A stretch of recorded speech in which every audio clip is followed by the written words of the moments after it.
اعوذ باللہ من الشیطان الرجیم بسم الله الرحمن الرحیم. السلام علیکم. نن زه ټاپک جوړوم د ډینګي په باره کې. دغه خو مرضونه ډیر دي او ان شاء الله وختن فوقتن به د هرې بیماري په باره کې خپل تجربه تاسو ته وړاندې کوم. نو نن به خبره وکړو د ډینګي په باره کې. ډینګي سیدا هغه یو نن سبا پاکستان کې ډیر ده، ځکه دا موسم دی سیدا د ډینګي او د ملیریا د مچھرو لپاره دا موسم مناسب ده. په دغه موسم کې د دې افزایش ډیر کیږي. نو مچھر د ملیریا په باره کې به ان شاء الله یو ټاپک جوړوو، خو فی الحال به موږ د ډینګي په باره کې خبرې وکړو. ډینګي سیدا هغه یو مچھر ده، د هغه له وجې نه د یو انسان نه بل انسان ته منتقله کیږي. نو دا په هغه وخت کې منتقله کیږي چې کله یو د ډینګي نه متاثره شخص وي.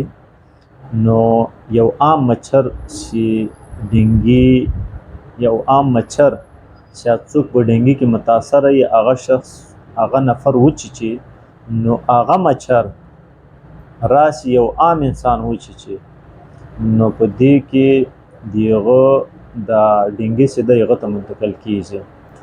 نو دغه کې اکثره دا خلک پوښتنه کوي چې دا ډینګي څوک کې مبتلا وي، د هغه سره کېناستل، لاس ورکول، سلام دعا کول مثال، دا دغه له وجې نه خوب نه منتقل کیږي. نو داسې هېڅ امکان نه لري دا په وینه کې موجوده وي، نو د دغه وینه هغه ته چې ورسي، مثال یا خو د مچھر په ذریعه ورسي، لا خو هغه نفر ته وینه لګول کیږي، په هغه ټیم کې ور منتقل کېدی شي. نور داسې د کېناستا ولاړېدا خوراک او څښاک سره هېڅ امکان نه لري چې دا منتقل شي.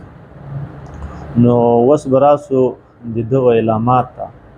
د ډینګي په علامات کې دغه یې چې یو خو تبه یې شدیده تبه یې، نو دغه نه باوجود د پټو درد، د صورت درد، سر درد، دغه نه علاوه د سترګې خوږیږي، د سترګې ګاټې ډېرې سخته خوږیږي، دغه نه باوجود په نس باندې درد دی.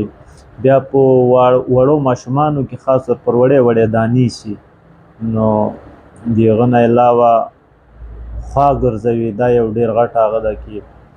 نو دغه ټول علامات دي هغه، خو به هغه باوجود په دوی کې چې کوم ټسټونه کیږي هغه ډینګي IgM به ایلایزا میتھډ ورته یې باید چې په هغه ټسټ وشي او په هغه کې معلومات کې چې د ډینګي شته که نه. خو د هغه ټسټ نه مخکې یو بلډ CP ده باید چې هغه وشي.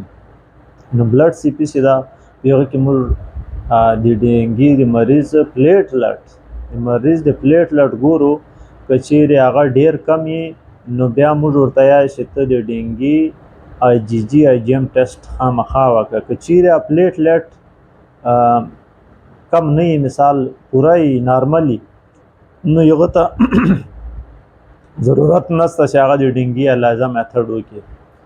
نو دغه علامات او دغه نه بعد د ټسټ مې طریقه کار مې درته وویله. دغه نه بعد رابسو دغه شي ته د ډینګي د څه وجې نه، مثال ډینګي کمولو دپاره لا د تداوي وکړو چې ډینګي مثال نه بچ شو که نه، احتیاطي تدابیر چې ورته یایي. نو هغه دا دي چې دا اوبو کې پیدا کیږي. ډینګي سیده دا په پاکو اوبو کې پیدا کیږي، په مردارو اوبو کې نه پیدا کیږي. مردارو اوبو کې ډینګي څه کله نه شي پیدا کېدی. دا پاکې اوبه یي، مثال دا ټانکۍ چې سر یې پټ نه وي، لا مثال دغسې بالټۍ کې ایښي، دا د باران اوبه چې جمع شي په بالټۍ کې، لا داسې تالاب غوندې، نو په هغه کې دا پاکو اوبو کې دا ډینګي پیدا کیږي. نو دا دغه باید څه سبب وګورو. ښه یوه بله خبر په دې کې وکړو چې څوک ډینګي تېره کړي، ډینګي تبه چې تېره کړي، نو دغه نه بعد تقریبا 2 هفتې 3 هفتې هغه مریض شي، هغه مکمل طور پر صحتیاب نه وي. مثال یا ستړی یم ستړیا دا ډېره مثال لکه عام په روټین کې چې د کوم ژوند و هغه رقم نه وي، نو دا ته د سړی پریشانه کېږي نه، ځکه چې ده تبه تېره کړې ده، د هغه نه بعد کم سے کم یو میاشت که دا تقاوت یې که دا هر شی نو هغه ته د څه ټینشن نه اخلي. ها یو بل شي ته دغه ته راسو چې مچھر ډینګي، مثال د ډینګي دوایي څه شی دي، د ډینګي کومې دوایانې دي چې هغه باید وخوړل شي، مثال علاج یې څه شی ده. د ډینګي داسې خاص علاج نشته، داسې خاص دوایي یې نشته، علاج یې دغه ده چې یو خو آرام وکړي، بل زیات نه زیات باید چې مایع شیان لکه په هغه کې جوس مثال دا لیکوډ شیان چې باید چې دغه ډېر نه ډېر استعمال کړي، په هغه کې مڼې جوس د هغه نه بعد کیله او مڼه جوس شیدې دې ډېرې استعمال شي، او واحد دوایي چې د هغه پرسټامول فارموله یې شي که نه، دوایانې خو نامونه کمپنۍ ډېرې دي، خو پرسټامول چې د هر کومه یې مثال پرسټامول باید استعمال شي. نو نور بس چې ما سره کوم معلومات و هغه ما تاسو ته وړاندې کړ. نور زه نه ډاکټر یم نه